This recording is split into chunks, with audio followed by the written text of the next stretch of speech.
Let us now solve a statement problem from the reader. Example 2. The cooperative milk dairy collects 15,684 litres of milk from village A and 17,324 litres of milk from village B. If the cooperative dairy sells 20,263 litres of milk, find the quantity of remaining milk. So let's see the numbers first. First number is 15,684. It is nothing but the quantity of milk collected from village A. Second number is 17,324. That is the quantity of milk collected from village B. Third number we have is the 20,263. This is nothing but the quantity of milk sold by the dairy. And before you find out the quantity of the remaining milk, we have another operation to perform here. That is to find the total quantity of milk collected from both the villages. You have to add the quantity of milk collected from both the villages in order to get the total quantity of the milk, that is 33,008 litres.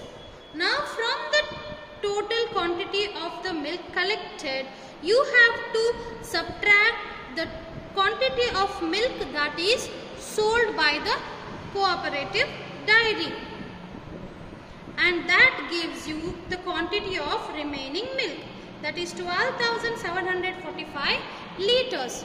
Now let us move towards the exercises and solve such type of problems. Exercise 3.2, Roman number 2, solve the following problems. Let us solve the first problem. Before solving it, let us read it clearly. A mobile phone factory manufactures 23,715 mobiles in November and 34,160 mobiles in December. Out of them, 42,534 mobiles were sold. Find how many mobiles are left unsold in the factory.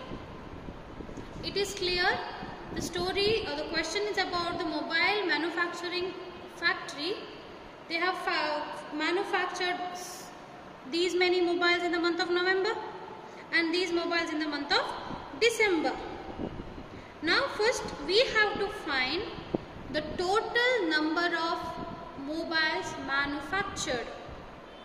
Let us write the statements accordingly. The first statement should be number of mobiles manufactured in November, that is 23,715 mobiles. Next number is 34,160. It is the number of mobiles manufactured in December. Third number is 42,534. It is the number of mobiles sold by the factory. Before finding the remaining or the unsold mobiles, we have to find the total number of mobiles manufactured by the factory. So your third statement should be the total number of mobiles manufactured by the factory. So in order to find the total number of mobiles manufactured, we have to add these two. Let us add. So adding these two give us 57,875. So the total number of mobiles manufactured are 57,875. Now let us write the next statement. Number of mobiles sold, 42,534. And the final statement is, or we have to find how many mobiles are left unsold in the factory. Leave the question word and frame the final statement. Number of mobiles left unsold in the factory. So to find the number of mobiles left unsold in the factory, from the total number of mobiles, subtract the number of mobiles sold. And subtracting the number of mobiles sold from the total number of mobiles manufactured give us 15,341.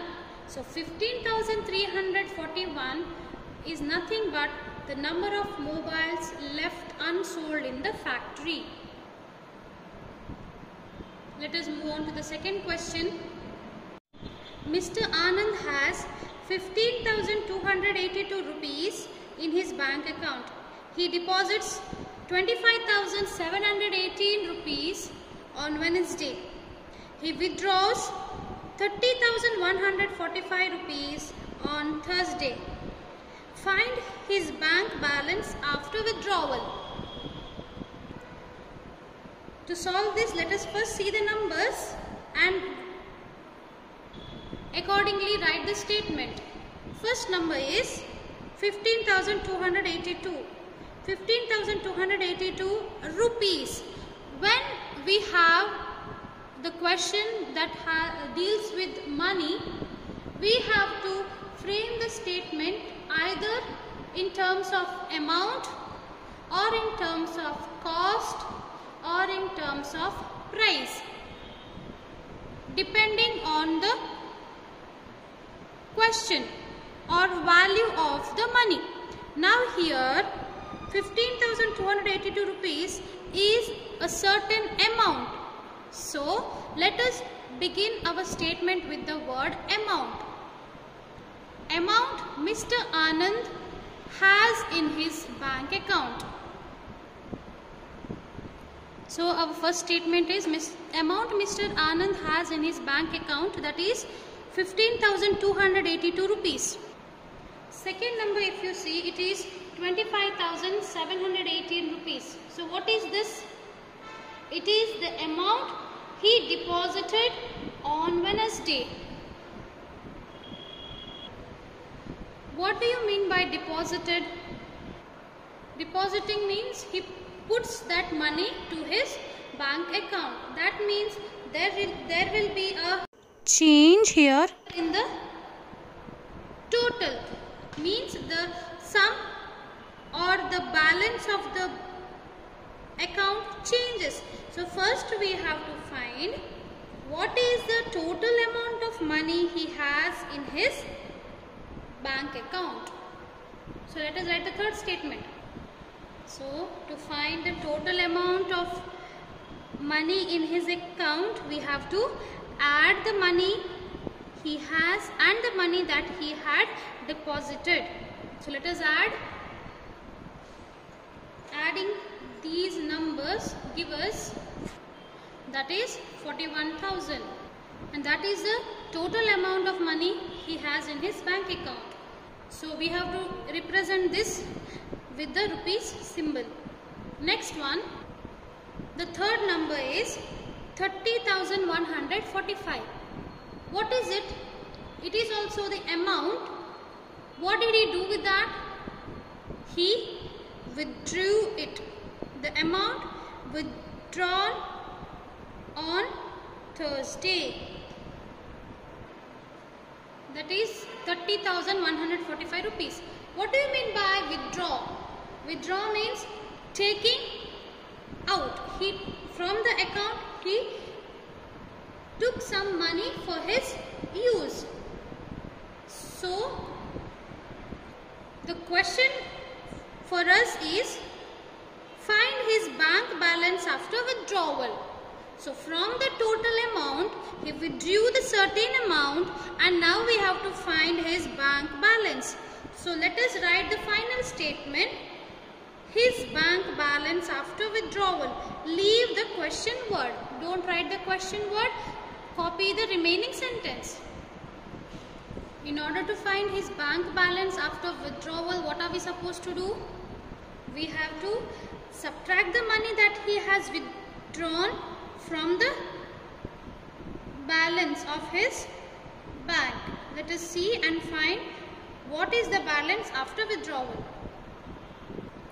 After performing subtraction, we get 10,855. So his bank balance after withdrawal is 10,855 rupees.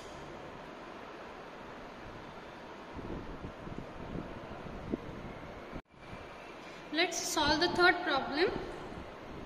Mrs. Anita has 50,000 rupees with her.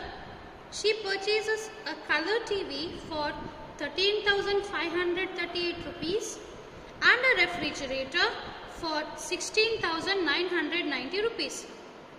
Find the amount left with her after the purchase.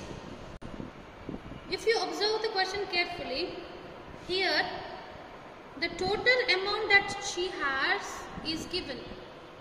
From the amount, she purchases two things. One is TV and a refrigerator. Now we have to find the amount left with her after purchase. Before finding this amount, we have to find something else here in between. What is that? Let's see. Now let us frame the statements. First number is 50,000. So what is 50,000, children? It is the amount Mrs. Anita has with her. So here we wrote our first statement. Next number, 13,538. What is 13,538? It is nothing but the cost of the color TV she purchased. So let us write the second statement. That is 13,538 rupees. So we have another number, third number. It needs a third statement. 16,990 is nothing but the cost of the refrigerator she purchased. That is 16,990 rupees. Here if we see, Mrs. Anita, she had 50,000 rupees with her. She purchased two items. We have to find, the question here is, find the amount left with her after the purchase. Before we find the amount left with her after the purchase, we have another action to perform. If we observe the question carefully, she had 50,000 rupees with her and she spent or she purchased TV and refrigerator for this amount. So first here we need to find the total amount that she spent on her purchase. So let us find the total amount that she spent on her purchase. You have to tell me what is the total amount she spent on her purchase. Now how to find the total amount she spent on her purchase? We have to add the cost of the TV and cost of the refrigerator to find the total amount she spent. Let us add. Adding these two give us 30,528. So she spent 30,528 rupees to purchase TV and a refrigerator.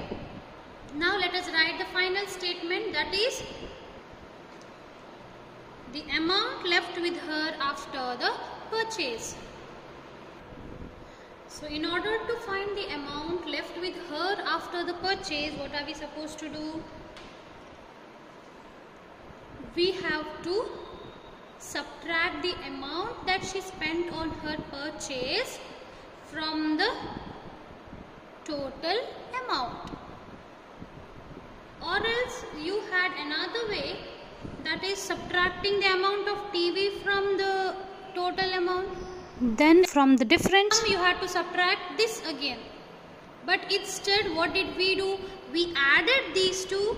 We got an answer. Now this answer can be directly subtracted from the total amount. Let us do that. Subtracting 30,528 from 50,000 give us 19,472. That is the amount left with her after the purchase. Let us solve the last problem. 60,000 school uniforms are provided for school children of a district. 12,372 and 23,003 uniforms were distributed to schools of 2 taluks of a district. Find how many uniforms are remaining. So the first number is 60,000. What is 60,000? It is the number of uniforms provided for school children of a district. If you see the next numbers, that is 12,372 and 23,003. This is nothing but the number of uniforms distributed to schools of 2 taluks of the district. So for one district, that is, let us consider Dakshina Kannada. Our district is Dakshina Kannada. For our district, 60,000 school uniforms are given. For one taluk, one school of one taluk gets these many uniforms, and other school of other taluk gets these many uniforms. Now that we have to put in statement. We can write the statement this way. First one is number of uniforms distributed to schools of one taluk. So the number of uniforms distributed to schools of one taluk is 12,372. Next number and the next statement, number of uniforms distributed to schools of another taluk. If we go back to the question, we have to find how many uniforms are remaining. How to find the number of remaining uniforms? We have to subtract the number of uniforms distributed to the 2 schools of 2 taluks from the total number of uniforms provided. That will be lengthy. Instead, we can do one thing, that is, if we add the number of uniforms distributed, we can directly subtract the sum from the total number of uniforms. So, let us write the next statement. Total number of uniforms distributed to schools of 2 taluks. Let us add the number of uniforms distributed to find the total. Let us add and see. So adding these two give us 35375, that is 35,375. That is nothing but the total number of uniforms distributed to the schools of 2 taluks. So the problem is not over. We have to find the number of uniforms remaining. Now it is easy. We have to subtract the total number of uniforms distributed to 2 schools from the total number of uniforms provided. Let us subtract. Subtracting this give us 24,625, which is the number of uniforms remaining.